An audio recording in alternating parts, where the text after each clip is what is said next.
അതിന്റെ കോൺസിക്വൻസ് ധനകാര്യമന്ത്രിക്കും KSFBയുടെ മാനേജ്മെന്റിനും ഇവിടെ ഇരിക്കുന്ന സർക്കാർ ഉദ്യോഗസ്ഥന്മാർക്കും അറിയാമോ?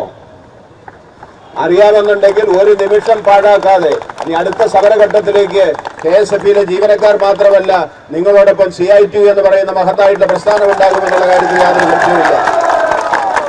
അതുകൊണ്ട് സെക്രട്ടേറിയറ്റ് അല്ല, ഇനി അസംബ്ലിയുടെ മുമ്പിലേക്കാണെങ്കിൽ എവിടെ വന്നാലും വേണ്ടി വരും. അതുകൊണ്ട് ഇനി ഇലക്ഷനാണ്, ആനയാണ് പൂനയാണെന്ന് പറഞ്ഞ് പേടിപ്പിക്കാൻ നടക്കണ്ട.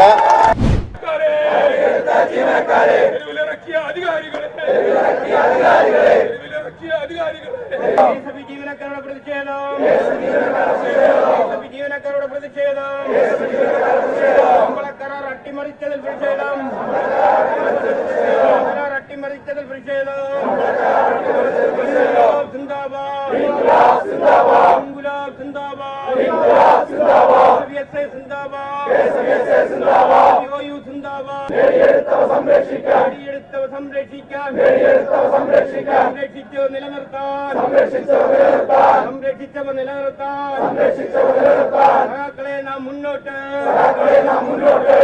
കേരളത്തെ താങ്ങി നിർത്തുന്ന, സാമ്പത്തികമായി താങ്ങി നിർത്തുന്ന ഒരു പ്രധാനപ്പെട്ട സ്ഥാപനങ്ങളിൽ, പല സ്ഥാപനങ്ങളിൽ ഒന്നാണ് KSFB. അത് മനസ്സിലാക്കാനുള്ള വിവേകവും ഉത്തരവാദിത്വവും ധനകാര്യ വകുപ്പിനും ധനകാര്യ മന്ത്രാലയത്തിനും ഉണ്ടാകണമെന്ന് ഇതിൽ കൂടുതൽ എങ്ങനെ പച്ച മലയാളത്തിൽ ഞങ്ങൾ പറയുക? അത് വേണ്ടേ? ഇരിക്കുന്ന കൊമ്പ് മുറിക്കുന്ന അഭിനവ കാളിദാസന്മാരെ പോലെ പൊതുമേഖലാ സ്ഥാപനങ്ങളെ എല്ലാം ഇല്ലാതാക്കാനും അവിടെ ആ സ്ഥാപനങ്ങളെ സംരക്ഷിച്ചിരുന്ന തൊഴിലാളികളെ കറിവേപ്പില പോലെ കണക്കാക്കി അവരെ കൈകാര്യം ചെയ്യുക, ഭീഷണിപ്പെടുത്തുക, അവരുടെ ആനുകൂല്യങ്ങൾ അവരെ ഡിമോറലൈസ് ചെയ്യാൻ യൂണിയൻ നേതൃത്വത്തെ കൊണ്ട് ഒരു കാര്യവുമില്ല എന്ന് പറഞ്ഞുകൊണ്ട് തൊഴിലാളികളെ നേതൃത്വത്തിനെതിരായി തിരിക്കാൻ കഴിയുന്ന വിധത്തിലേക്ക് ആസൂത്രിതമായിട്ടുള്ള ചുവടുവയ്പ്പുകളാണ് യഥാർത്ഥത്തിൽ 6-ാം തീയതി ഇറക്കിയിട്ടുള്ള ഈ ഉത്തരവിന്റെ ഭാഗമായി സൃഷ്ടിക്കപ്പെട്ടിട്ടുള്ളത്. അതിന്റെ കോൺസിക്വൻസ് ധനകാര്യമന്ത്രിക്കും KSFBയുടെ മാനേജ്മെന്റിനും ഇവിടെ ഇരിക്കുന്ന സർക്കാർ ഉദ്യോഗസ്ഥന്മാർക്കും അറിയാമോ? അറിയാമെന്നുണ്ടെങ്കിൽ ഒരു നിമിഷം പാഴാക്കാതെ ഇനി അടുത്ത സമരഘട്ടത്തിലേക്ക് KSFBയിലെ ജീവനക്കാർ മാത്രമല്ല നിങ്ങളോടൊപ്പം CITU എന്ന് പറയുന്ന മഹത്തായിട്ടുള്ള പ്രസ്ഥാനം ഉണ്ടാകുമെന്നുള്ള കാര്യത്തിൽ യാതൊരു സംശയവുമില്ല.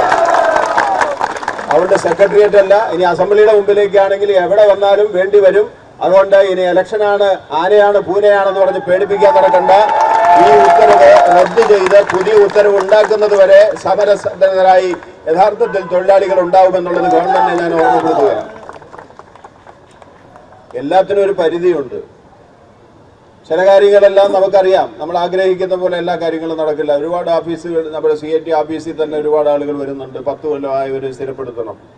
കഞ്ഞിയിൽ പാറ്റയിടാൻ വേണ്ടി ചില ആളുകൾ ഇറങ്ങിയാൽ പിന്നെ ഉദ്യോഗസ്ഥന്മാർ അത് സൗകര്യമായി കോടതിയുടെയും ഒരു ഉത്തരവിന്റെ പിൻബലത്തിനകത്ത് ആ നടപടിയൊക്കെ നിർത്തിവെച്ചോ എന്നൊക്കെ പറയാൻ അവർക്ക് യാതൊരു മടിയും ഉണ്ടാവില്ല. അപ്പോൾ പാവങ്ങൾ വല്ലാതെ വിഷമത്തിലാവും. ഇപ്പോൾ ഇലക്ഷൻ ചട്ടം വന്നാൽ ഇനി എത്ര ക്യാബിനറ്റ് ഉണ്ടാവും സഖാവ്? ഇനി തീരുമാനം ഉണ്ടാകാൻ കഴിയുമോ? അതുകൊണ്ടാണ് മുരളീകൃഷ്ണനോട് ചോദിച്ചത്, ഇതൊക്കെ നടത്തിക്കൊണ്ട് വല്ല പ്രയോജനം ഉണ്ടാവുമോ സഖാവ്? ഈ ഉത്തരവുമാർ പിൻവലിക്കുമോ എന്ന് ചോദിക്കാനുള്ള പ്രധാനപ്പെട്ട കാരണം അതാണ്. അത് പിൻവലിപ്പിക്കാൻ കഴിയുന്ന വിധത്തിലേക്കുള്ള ധാർമ്മികമായിട്ടുള്ള ചുമതല CITU എന്ന് പറയുന്ന പ്രസ്ഥാനം ഏറ്റെടുക്കുകയാണ്. നമുക്ക് സാമം ദാനം ഭേദം ദണ്ണമെന്ന് പറഞ്ഞ പോലെ ഭൂമിയോളം താഴാൻ കഴിയാൻ നമുക്ക് കഴിയും. ഇപ്പോൾ ശാന്തമായൊരു സമരം നടക്കുകയാണ്. ഇവിടെ ബാരിക്കേഡൊക്കെ വെച്ചിട്ടുണ്ട്. അതിലെ പോകാൻ പാടില്ല, ഇങ്ങനെ നീക്കാൻ പാടില്ല, തൊപ്പി ഇങ്ങോട്ട് നീങ്ങാൻ പാടില്ല, തൊപ്പി ഇങ്ങോട്ട് തിരിയണം എന്നൊക്കെ പറഞ്ഞുകൊണ്ട് ഡയറക്ഷൻസ് ഒക്കെ ഒരുപാടുണ്ട്.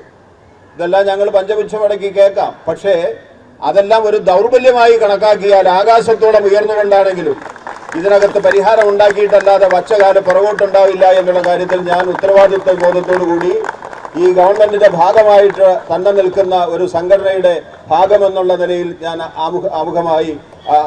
ആധികാരികമായി പ്രഖ്യാപിക്കുകയാണ്. അതിനകത്ത് യാതൊരു സംശയമില്ല, ഇതിന് പുറകോട്ട് പോകുന്ന പ്രശ്നമില്ല. ഇപ്പൊ തന്നെ ഏറെക്കുറെ ധനകാര്യമന്ത്രി ശ്രീ ബാലഗോപാലിന് വളരെ വ്യക്തമായി കാര്യങ്ങൾ മനസ്സിലായിട്ടുണ്ട്.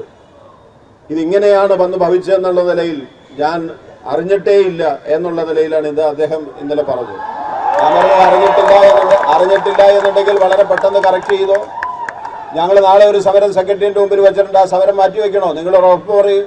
ഇല്ല, തൊഴിലാളിക്ക് സംഘടനയ്ക്ക് സമരം ചെയ്യാനുള്ള അവകാശം ഉണ്ടല്ലോ. അദ്ദേഹം തൊഴിലാളി വർഗ പ്രസ്ഥാനത്തിന്റെ പ്രവർത്തകനല്ലേ.